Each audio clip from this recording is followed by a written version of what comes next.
You know, they're literally everywhere. They're in the bread we bake, they're in the medicine that heals us, and yeah, they're on that strawberry you forgot about in the back of the fridge. We're talking about fungus, of course. And even though we see their effects all the time, they belong to this huge, mysterious kingdom of life that's entirely their own. So what is a fungus, really? What makes it tick? Let's dive in. All right, so check this out. On one side, you've got yeast, the microscopic little organism that makes our bread all fluffy. And on the other, a classic mushroom you'd find on the forest floor. I mean, they couldn't look more different, could they? But here's the kicker. They are both fully fledged members of the exact same biological kingdom. For the longest time, scientists were kind of stumped. They weren't sure where to put these things. But eventually, it became clear their biology is so incredibly unique that in 1969, they finally got their own exclusive club, the kingdom fungi. Totally separate from plants and totally separate from animals. This chart kind of puts it all in perspective. See, way up at the top, you've got the major domains of life. Fungi are in eukarya, which just means their cells have a nucleus, just like ours do.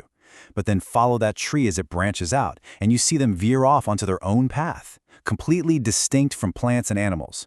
So yeah, you could call them our evolutionary cousins, but they are very, very different. So what's the #1 reason they got kicked out of the plant club? It all comes down to one thing: chlorophyll. Plants are green because they use it to make their own food from sunlight. It's called photosynthesis.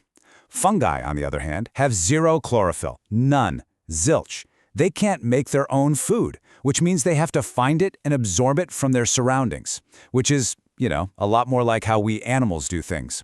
And that brings us back to a sight we've all seen. When you see mold on bread, what are you actually looking at? Is that fuzzy green stuff the entire organism? Well, here's where the story gets really, really cool. What we see on the surface, that's just the tip of the iceberg. It's not even close to the whole story. To really get what a fungus is all about, you have to look deeper. Literally. We have to go beneath the surface. Because the main event, the real show, is happening completely out of sight. This image just says it all, doesn't it? The mushroom you see sticking out of the ground, you should think of it like an apple on an apple tree. It's just the reproductive part. Its only job is to produce and spread spores. The actual organism, the main body of the fungus, is that massive, sprawling network of threads hidden in the soil. And that incredible network has a name. It's called the mycelium. Say it with me. Mycelium. That is the real fungus. It's this incredible interconnected web that's its body, its hunting tool, and its stomach, all rolled into one. So, if the mycelium is this giant web, what's it made of? Well, it's built from these teeny tiny individual threads called hyphae. Each one is a microscopic tube that is just relentlessly tunneling through its environment, whether that's dirt, a dead log, or that piece of bread, always searching for food. Okay, so we've gone from the mushroom, down to the massive mycelial network, down to the individual threads. Now let's zoom in one more time and look at the fundamental building block of it all, the fungal cell itself, because this is where things get really weird and really unique. So here we have our three main players side by side. The plant cell on the left, it's got that famous rigid cell wall. Our animal cells there in the middle are soft and squishy, no wall. And the fungal cell on the right? Well, look at that. It also has a cell wall, giving it shape and protection. But, and this is a huge but, it's made of completely different stuff than a plant's. That fungal cell wall is like a suit of armor. It has to be tough to help the fungus survive in all kinds of harsh environments.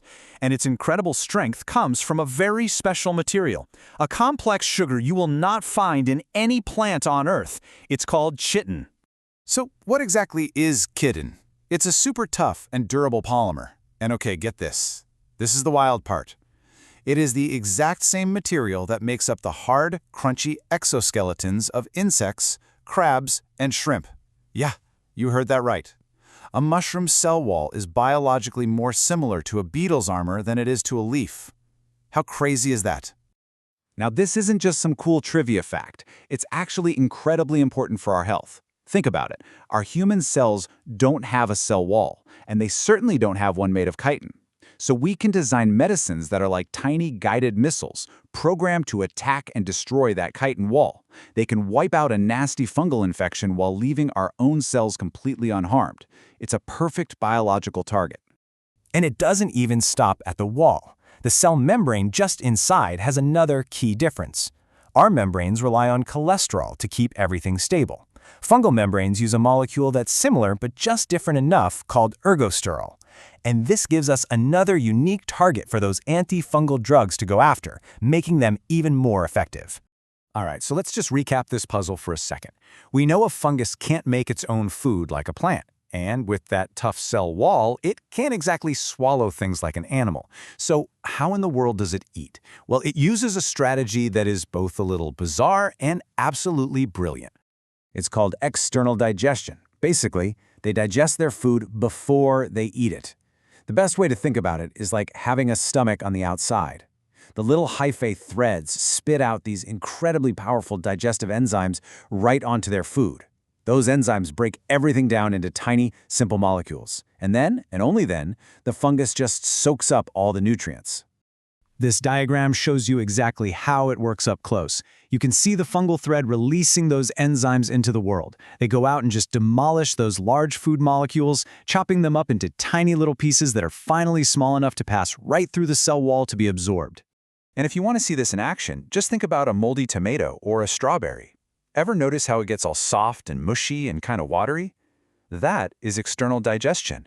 You are literally watching the fungus dissolve the fruit structure from the outside in, turning it into a nutrient soup that it can then drink. Okay, so we've journeyed from this huge, secret kingdom all the way down to its hidden body and deep into the strange biology of its cells. So now let's zoom all the way back out and talk about why this kingdom has such a massive impact on our world. It is honestly hard to overstate how important they are. First off, they are the planet's cleanup crew, the ultimate recyclers, breaking down everything that's dead and returning nutrients to the soil. Then, of course, there's food, from mushrooms on pizza to the yeast in our bread and beer. And medicine. I mean, think of penicillin. That changed the world. But there's a flip side. That same powerful biology makes them incredibly effective pathogens, causing diseases in plants, animals, and us. And here's a final thought to leave you with. Right now, we've identified and named maybe a little over 100,000 species of fungi. But the absolutely wild thing is, scientists estimate that's probably less than 10% of what's actually out there. The vast majority of this kingdom lives invisibly, right under our feet, a complete mystery. And it just leaves you with this fascinating question. For a kingdom so vital yet so hidden, what other secrets does it have in store for us?